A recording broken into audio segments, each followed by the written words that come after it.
This is critical for retention. For 22 years, my family called me a failure. At my father's funeral, they expected nothing to change. But then a lawyer walked in. And in less than 60 seconds, my brother lost everything. The first time my brother called me a failure, I was 9 years old.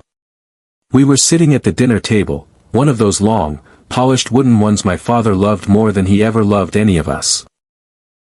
My report card lay in front of me, trembling slightly because my hands wouldn't stop shaking. I had gotten a B in mathematics. A B. To most families, that would have been fine. Maybe even something to celebrate. But not in ours. My father didn't even look at me when he pushed the paper aside. Average, he muttered, like the word itself tasted bitter. My older brother Daniel leaned back in his chair and laughed under his breath. My mother didn't defend me. She never did. Instead, she simply reached for Daniel's report card, her face lighting up as if someone had turned on a switch. A+ in everything, she said proudly, loud enough for me to hear every word. Now this is what success looks like. That night, something settled inside me. Not anger. Not yet. Just a quiet understanding. In this family, I would always be disappointed. And over the next 22 years, they made sure I never forgot it. Every birthday, every family gathering, every holiday, it was the same pattern. Daniel was the golden child. The future CEO. The pride of the family. And me? I was the creative one. The quiet one. The polite way of saying the one who wouldn't amount to anything. When I chose to study literature instead of business, my father didn't speak to me for 2 weeks. When I graduated near the top of my class, my mother smiled politely and changed the subject to Daniel's promotion. When I struggled to find a stable job after college, they didn't offer help, they offered reminders. You should have been smarter. You never think ahead. You're just not built like your brother. By the time I turned 31, I had stopped trying to prove them wrong. I moved out of the city, took freelance work, kept my life small and quiet. It was easier that way. No expectations meant no disappointment. Or at least, that's what I told myself. The truth? A part of me still wanted them to see me. That part died the day my father called. It was a Tuesday evening. I remember because I had just finished editing a manuscript for a small publishing client. My phone rang, and when I saw his name, I almost didn't answer. We hadn't spoken in months, not since our last argument, where he told me, flat out, that I was a bad investment. But something made me pick up. His voice was weaker than I expected. I'm in the hospital, he said. No greeting. No emotion. Just information. For a moment, I didn't know what to say. This was the man who had never once admitted weakness, who treated vulnerability like a disease. And now he sounded small. What happened? I asked. Heart, he replied. Doctors say it's serious. There was a pause. A long one. Then, almost as if the words were being dragged out of him, he added, you should come. Not, please. Not, I want to see you. Just, you should come. I stared at the wall in front of me, my reflection faintly visible in the dark window beside it. For years, I had imagined what it would be like to hear those words. To finally be wanted. But now that I had them, they felt empty. I'll think about it, I said. And I hung up. He died 3 days later. The call came from my mother. Her voice was controlled, almost rehearsed, as if she had practiced sounding sad. It happened this morning, she said. The funeral is on Sunday. That was it. No mention of his last words. No message for me. No closure. Just logistics.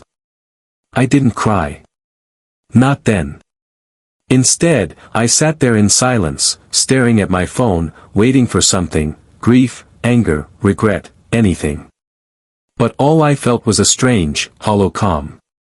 Like a chapter had ended, but without a proper conclusion. I almost didn't go to the funeral. But in the end, I did. Not for him. Not for my family. For myself. Because some part of me needed to see it. I needed to stand there, in the same room where they would all gather, and finally accept what I had always known. That I didn't belong. The church was already full when I arrived. Black suits. Polished shoes. Whispered conversations that stopped the moment I walked in. I could feel their eyes on me, measuring, judging, just like always. Daniel stood near the front, shaking hands, accepting condolences like he was hosting a business event instead of mourning his father. He looked comfortable. In control. Of course he did. This was his moment. When he saw me, his lips curved into a faint smirk. "Well," he said as I approached, his voice low enough that only I could hear, "you actually showed up." I didn't respond. What was there to say? My mother joined him a second later, her gaze sweeping over me like she was assessing damage. "You could have dressed better," she said quietly. "This is your father's funeral." I looked down at my simple black suit. The only one I owned, and almost laughed. Some things never change. "I'm here, aren't I?" I replied. Daniel chuckled. "Let's just try not to embarrass the family today, okay?" And there it was. 22 years, summed up in a single sentence. I nodded once, not trusting myself to speak, and moved past them into the rows of seats. I chose one near the back, away from the spotlight, where I had always belonged. The service began shortly after. Speeches were made. Stories were told. A version of my father was presented that I barely recognized, kind, generous, visionary. A man who had built an empire and inspired everyone around him. I listened quietly, wondering if I had somehow grown up in a different house than everyone else. And then, just as the final prayer was about to begin, the doors at the back of the church opened. At first, no one paid attention. Funerals are full of late arrivals, after all. But this wasn't just anyone. A man in a dark gray suit stepped inside, carrying a leather briefcase. His posture was straight, his expression calm, and there was something about the way he moved, deliberate, precise, that made the room shift. Whispers started. Heads turned. Even Daniel paused mid-conversation, his confidence flickering for just a second. The man walked down the aisle slowly, his eyes scanning the room, until they landed on me. And then he nodded. Not to my brother. Not to my mother. To me. My stomach tightened. Because at that moment, I realized something was about to happen. Something none of them were prepared for. And for the first time in 22 years, I wasn't the least important person in the room anymore. The murmurs didn't stop as the man continued walking down the aisle. In fact, they grew louder, curiosity mixing with irritation, the kind that comes from people who believe they're witnessing something inappropriate. Funerals are supposed to follow a script. Quiet grief. Polished words. Controlled emotions. This man clearly hadn't read it. He stopped just a few rows ahead of me, then turned toward the front where Daniel and my mother stood near the casket. For a brief moment, no one spoke. Even the priest hesitated, unsure whether to continue or wait. "I apologize for the interruption," the man said finally, his voice calm but firm, cutting cleanly through the room. "But this cannot wait." Daniel stepped forward immediately, his expression tightening. "Excuse me," he said, forcing a polite smile that didn't reach his eyes. "We're in the middle of a service." "I'm aware," the man replied. "But I was instructed to deliver something at this exact moment. Not before. Not after." There was a subtle shift in the room. People straightened in their seats. Conversations died mid-whisper. Even my mother's composure cracked for just a second. Instructed by who? Daniel asked. The man adjusted his grip on the briefcase. Your father. Silence. Not the respectful kind. The heavy kind. The kind that presses against your chest and makes it hard to breathe. Daniel let out a short, disbelieving laugh. That's not possible, he said. My father. Anticipated that response, the man interrupted smoothly. Which is why he left very specific instructions. Including this. He opened the briefcase and pulled out a sealed envelope. Thick. Cream-colored. Official-looking. My heart started to beat faster. Because I had seen that kind of envelope before. Legal documents. Wills. This is highly inappropriate, my mother said, her voice sharper now. Whatever this is, it can wait until after the funeral. The man turned his gaze to her, steady and unyielding. I'm afraid it can't, he said. Your husband was very clear. If I failed to follow his instructions precisely, I would be in violation of a legally binding agreement. Daniel's patience snapped. Listen, he said, stepping closer, lowering his voice but not enough to hide the edge in it, we will contact you after the service. You can hand over whatever papers you have then. The man didn't move. Instead, he glanced past Daniel, directly at me again. And then he said something that made the entire room tilt. The document isn't for you, he said. It's for him. Every head turned. Toward me. For a second, I genuinely thought he must have made a mistake. That he meant someone else. Anyone else. But no. He was still looking straight at me. Daniel followed his gaze, and I watched the confusion on his face morph into something darker. Something sharper. What are you talking about? He demanded. The man took a single step to the side, clearing the line between us. I'm talking about your brother. A ripple moved through the crowd, shock, curiosity, disbelief all blending together into a low hum of whispers. That's ridiculous, my mother said quickly. There must be some kind of misunderstanding. My husband wouldn't. Mrs. Carter, the man said, his tone still polite but now carrying a quiet authority that made her stop mid-sentence, I assure you, there is no misunderstanding. He turned fully toward me now. Mr. Carter, he said, would you please come forward? My legs didn't want to move. For 22 years, I had been the background character in every room this family occupied. The afterthought. The one people spoke over, not to. And now, suddenly, I was being called to the front. In front of everyone. I could feel Daniel's eyes on me, burning with something that was no longer just annoyance.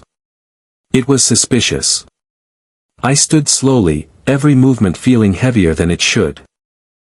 The room seemed too quiet, too focused. Each step down the aisle echoed louder than the last, as if the building itself was drawing attention to me.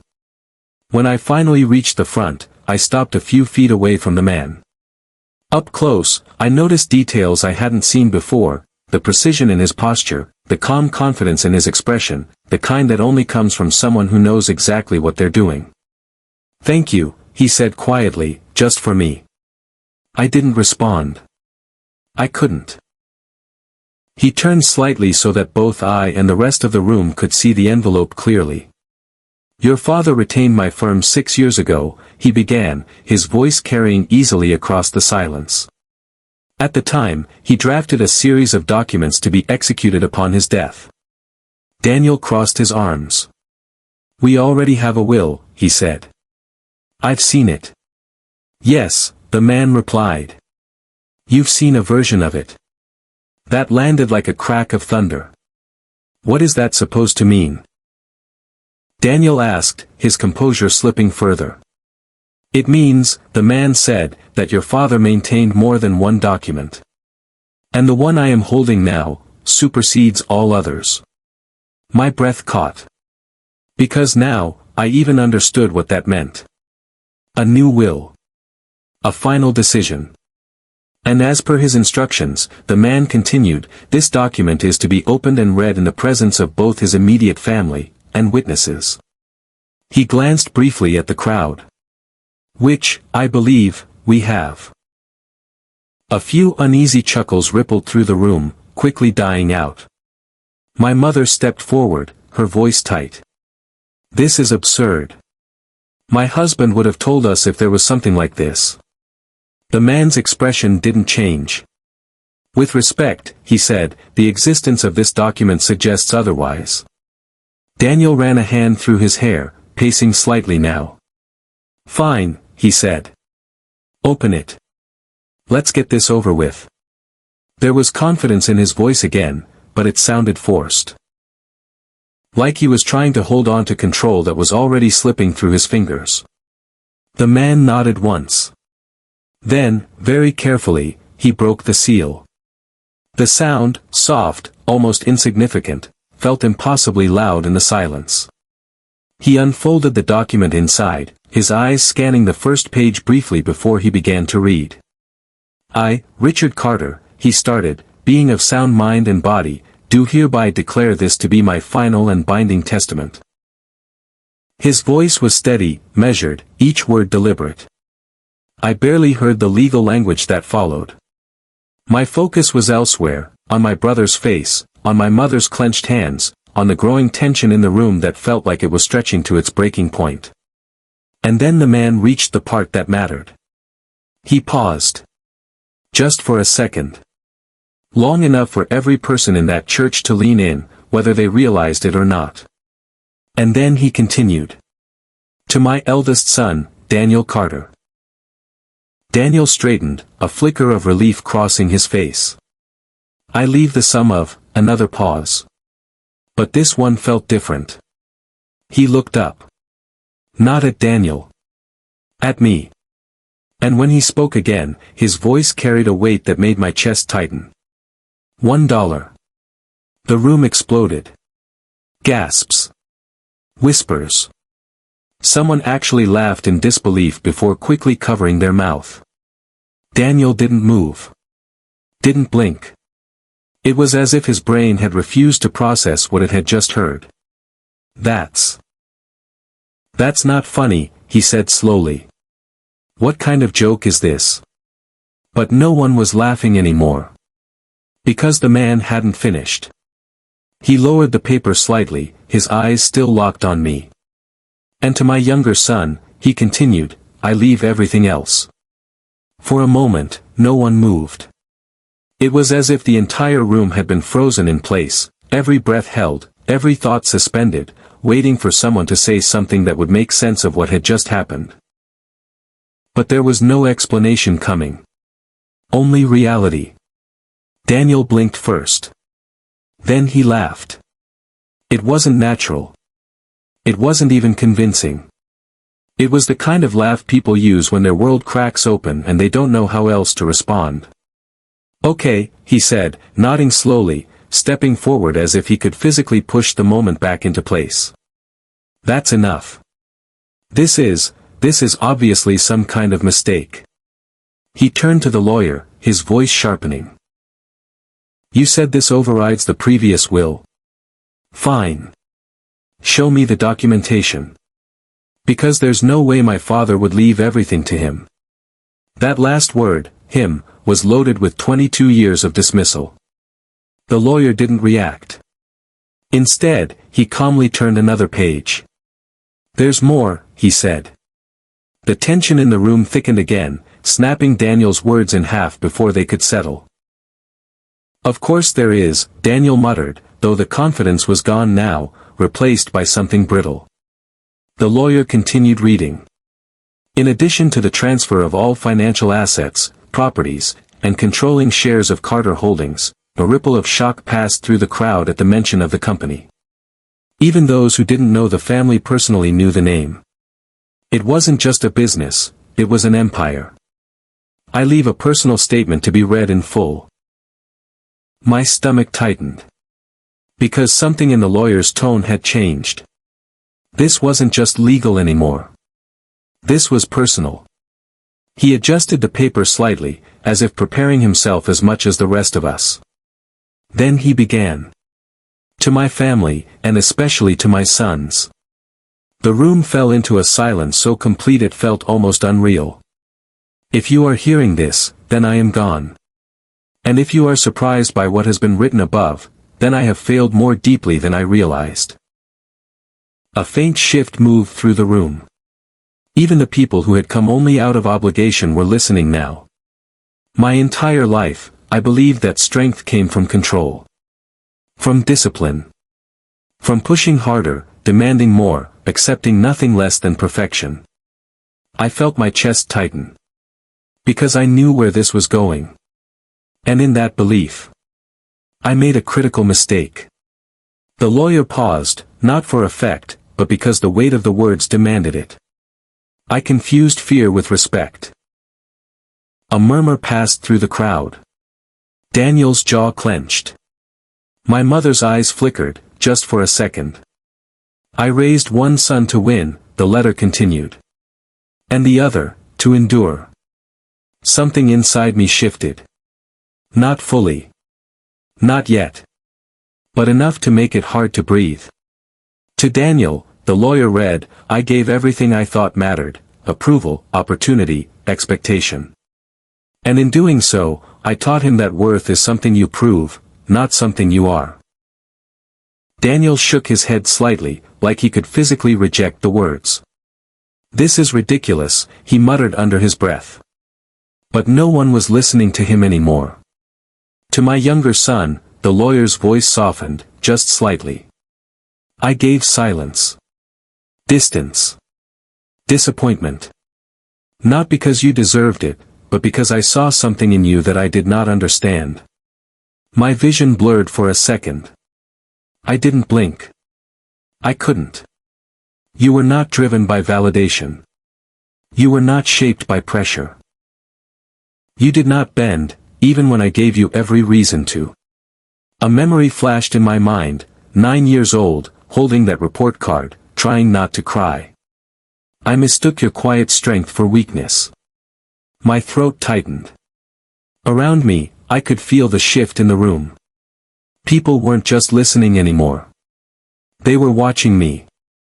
And by the time I realized my mistake, I had already built a distance I did not know how to cross. The words hit harder than anything else so far. Because they weren't angry. They weren't cold.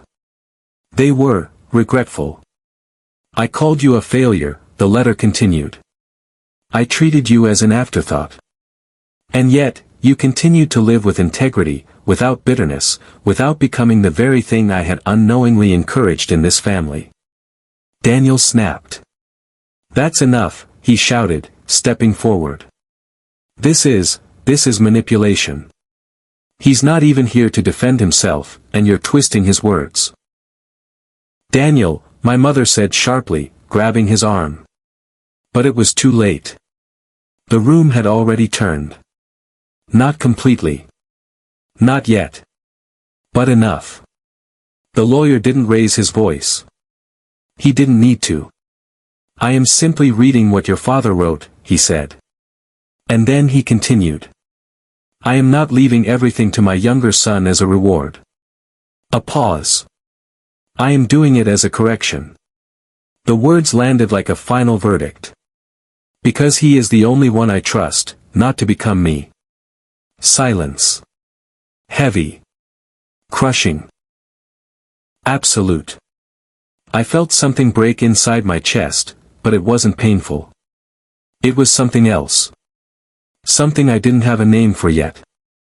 To my younger son, the letter concluded, I do not expect forgiveness.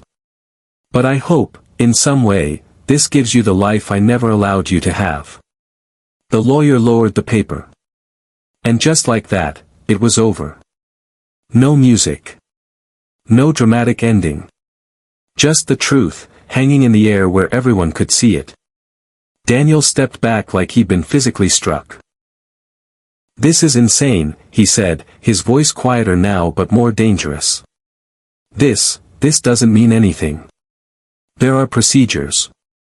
Legal reviews. This can be contested." He turned to me then. Really looked at me. Not like a brother. Not like family. Like an obstacle. "Do you think this changes anything?" he said. "You think you can just walk in here and take everything?" I hadn't said a word. Not once. And somehow, that made it worse. My mother stepped forward next, her expression no longer controlled. It was sharp. Calculating. "You knew about this, didn't you?" she said. The accusation hit harder than Daniel's anger. "What?" I said, finally finding my voice. "Don't pretend," she continued. "This doesn't just happen. Your father doesn't make a decision like this out of nowhere. You must have said something. Done something." I stared at her. For a second, I almost laughed. Because even now, even after hearing his own words, they still couldn't imagine a version of reality where I hadn't schemed my way into this. "I didn't know," I said. And it was the truth. But truth had never mattered much in this family. Daniel scoffed. "Yeah, right." The whispers in the room had changed now. They weren't just curious anymore. They were divided. Some are sympathetic. Some are suspicious. Some were entertained. A perfect audience. And suddenly, I understood something. This wasn't the end. This was the beginning. Because money doesn't just change lives. It reveals people. And judging by the look in my brother's eyes, this wasn't over. Not even close. The silence after the reading didn't last long. It couldn't. Because something like that doesn't just settle, it ignites. The moment the lawyer closed the folder, the room fractured into noise. Conversations erupted in hushed bursts, speculation spreading like wildfire. People weren't mourning anymore. They were watching a story unfold. And I was standing at the center of it. "Everyone, please," the priest tried to regain control, but his voice was background noise now. The funeral was over. Not officially, but emotionally. Daniel stepped closer to me again, but this time, there was no trace of politeness left. "You're not leaving," he said quietly. It wasn't a request. I met his eyes. For the first time in my life, I didn't look away. "I wasn't planning to," I replied. That seemed to throw him off more than anything else. He expected hesitation. Weakness. The version of me he had always known. That version was still there, but something else had taken its place beside it. Something steadier. Something harder. "Good," he said, his voice tightening. "Because we're going to fix this. Today. Fix this." Like I was a problem to be corrected. Before I could respond, the lawyer stepped between us, not aggressively, but with quiet authority. "I would advise against making any impulsive decisions," he said. "Emotions are high, and the legal implications here are significant." Daniel let out a sharp breath. "Oh, I'm aware," he said. "Which is why I'll be calling my legal team within the hour." "That would be your right," the lawyer replied calmly. "Though I should inform you, your father anticipated that as well." Daniel froze. "What does that mean?" he asked slowly. The lawyer opened his briefcase again, pulling out a second document, thinner this time, but no less deliberate. "It means," he said, "that the will has already been reviewed, verified, and secured under multiple legal protections. Any attempt to contest it will require substantial evidence of coercion, incompetence, or fraud." He paused, letting that settle. "And at present," he added, "there is none." The words didn't just land, they closed doors. I watched Daniel process it in real time, his mind racing for angles, for cracks, for anything he could use. There was nothing. Not immediately, anyway. My mother stepped forward again, her tone shifting, less aggressive now, more strategic. "Let's not turn this into a scene," she said, placing a hand lightly on Daniel's arm. "This is still your father's funeral." But her eyes weren't on Daniel. They were on me. Sharp. Calculating. Measuring. She turned fully toward me, her expression softening just enough to appear reasonable. "We should talk," she said. "Privately." I almost said no. The instinct told me to walk away. To leave them standing there with their shock and their anger and their sudden, desperate need to negotiate. But another part of me, the part that had spent years being ignored, wanted to hear it. Wanted to see how far they would go. "Fine," I said. Daniel didn't look happy about it, but he followed anyway as we moved into a smaller side room near the back of the church. The door closed behind us, muffling the noise from outside. For a moment, no one spoke. Then my mother exhaled slowly, like she was resetting herself. "This situation," she began, choosing her words carefully, "is unexpected. But that doesn't mean it has to become destructive." I leaned against the wall, arms crossed. "Destructive for who?" I asked. Her smile tightened slightly. "For the family," she said. There it was again. The word that had always meant everyone but me. Daniel stepped in before she could continue.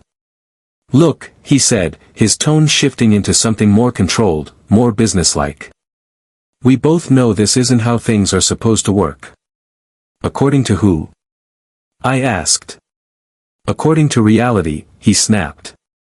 "You don't run a company like Carter Holdings by handing it over to someone with zero experience." I held his gaze. "You mean someone you never gave a chance to?" "That's not the point." "It seems like exactly the point." The tension snapped tight again. My mother raised a hand, cutting through it. "This isn't productive," she said. Then, turning back to me, her voice softened again. "We're not your enemies." That almost made me laugh. "No," I said. "That's new." She ignored the comment. "Your father made a decision," she continued. "We can't change that. But we can decide how to move forward." I said nothing. Because now, finally, they were getting to it. "What do you want?" I asked. The question hung in the air, simple and direct. For a second, neither of them answered. Then Daniel spoke. "Control stays with me," he said. "You keep the title. The assets. Whatever you want on paper. But the company? That stays under my management." There it was. Not grief. Not fair. Power. "You want me to sign it over," I said. "I want you to not destroy something you don't understand," he shot back. I studied him for a moment. For the first time, I wasn't seeing my older brother.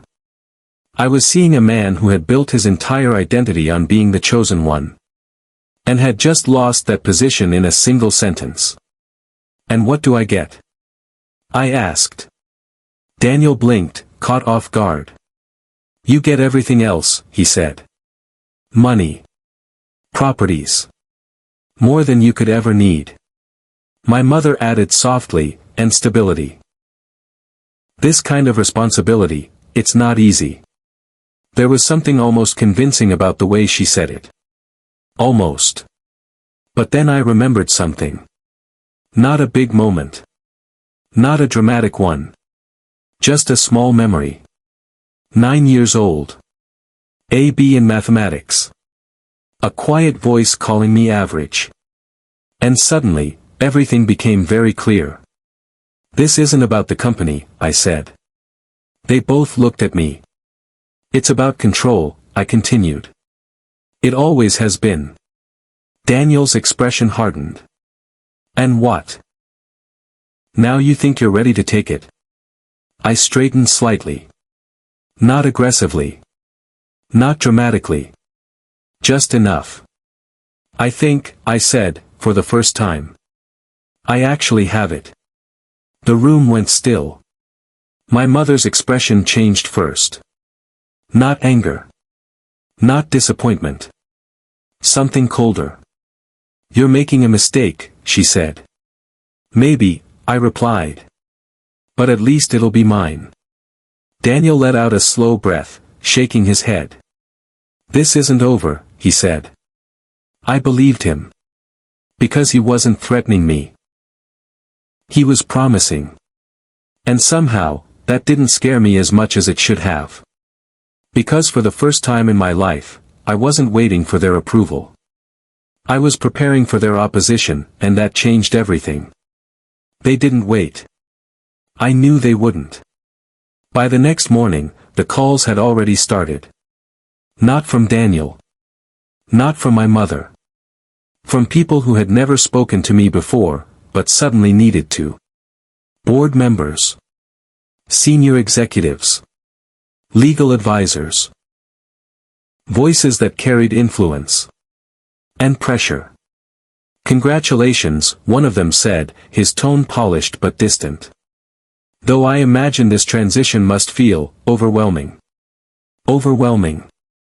That was the word they all used. Not impressive. Not earned. Overwhelming. Like I was already in over my head. I'm managing, I replied. A pause. Then, carefully, of course. We'd like to schedule a board meeting as soon as possible. There are concerns that need to be addressed. Concerns. I almost smiled. Set it up, I said. Because I knew exactly what those concerns were. And who was behind them. The meeting was scheduled for 2 days later. 2 days. That was how long they gave me before trying to take it all back. I spent those 48 hours in a way no one expected. I didn't panic. I didn't call for help. I didn't try to prove anything. Instead, I read. Everything. Contracts. Financial reports. Internal communications. Old board decisions. Patterns buried in numbers that most people would skim past. Because here's the thing they never understood about me, I wasn't loud. I wasn't aggressive. But I paid attention. And the more I read, the clearer everything became. My father hadn't just built a company. He had built a system. And like any system built on control, it had cracks. The boardroom was exactly what I expected. Long table. Floor-to-ceiling windows. Polished surfaces that reflected power more than they served any real purpose. They were all there. Daniel, seated near the head like he already belonged there. My mother, composed as ever. And the rest of them, the decision-makers, the silent voters, the ones who would determine whether I stayed, or became a footnote. As I walked in, the conversation stopped. Eyes turned. Measuring. Judging. Waiting. I took my seat at the head of the table. Not because I wanted to make a statement. But because it was mine. Daniel leaned back slightly, watching me with a faint, almost amused expression. Ready? He asked. I met his gaze. Yes. The meeting began. One of the senior board members cleared his throat, folding his hands neatly in front of him. As you're aware, he said, this is an extraordinary situation. While the will is legally binding, there are still operational considerations. Translation, they didn't trust me. We need to ensure the company remains stable, another added. Leadership transitions of this magnitude can be risky. I nodded once. I agree, I said. That caught them off guard. They expected resistance. Defensiveness. Instead, I leaned forward slightly, resting my hands on the table. Which is why we should address the actual risks, I continued. Daniel's eyes narrowed. Because now, the conversation wasn't going the way he planned. And what risks would those be? He asked. I didn't answer immediately. Instead, I reached into my folder and slid a document across the table. Then another. And another. One for each of them. Start with page 3, I said. There was hesitation at first. Then curiosity. Pages turned. Eyes scanned. And slowly. Expressions changed. Confusion. Then tension. Then something sharper. What is this? One of them asked. Internal financial records, I replied. Specifically, a pattern of unauthorized reallocations over the past 18 months. Daniel didn't move. Didn't react. But I saw it. The flicker. That's a serious accusation, he said calmly. It's not an accusation, I replied. It's a record.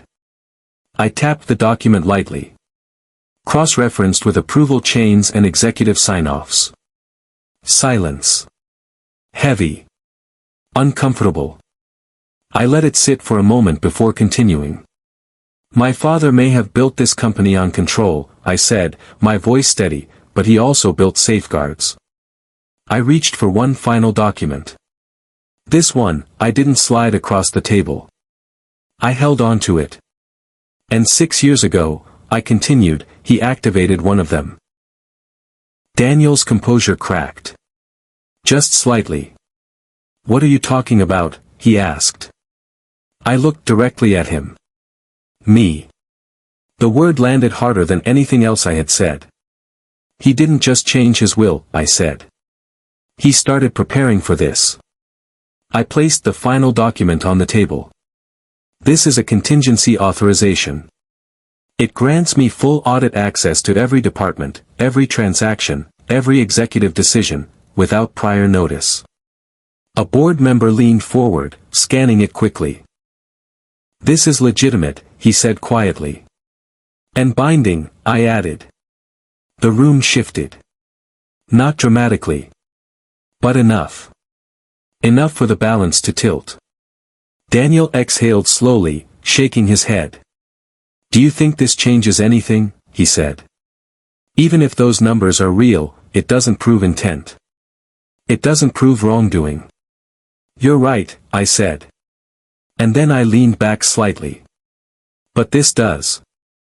I pressed a button on the small remote beside me. The screen at the end of the room flickered to life. An audio file. Time-stamped. Clear. Daniel's voice filled the room.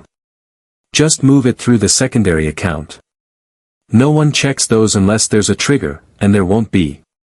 Silence. Absolute. Crushing. The recording continued for a few more seconds, enough to remove any doubt. Then it stopped. No one spoke. No one moved. Because there was nothing left to say. Daniel stared at the screen like it had betrayed him. Then, slowly, he turned to me. You set this up, he said. It wasn't anger. Not anymore. It was a realization. I shook my head. No, I said. You did. And for the first time in his life, he had no response. The fallout was immediate. Emergency votes. Legal interventions. Internal investigations.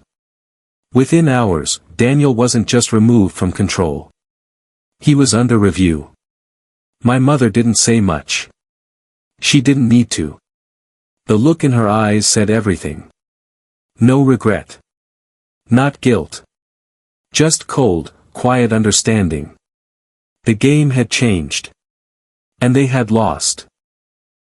A week later, I stood outside the company building. Same city. Same world. But everything felt different. Not because I had one. But because I finally understood something. This was never about proving them wrong. It was about no longer needing to. My phone buzzed. A message. From an unknown number. I opened it. Just a single line, "I underestimated you." No name. No explanation. But I knew who it was. I stared at it for a moment. Then I deleted it. Because for the first time in 22 years, I didn't need the last word. I already had it.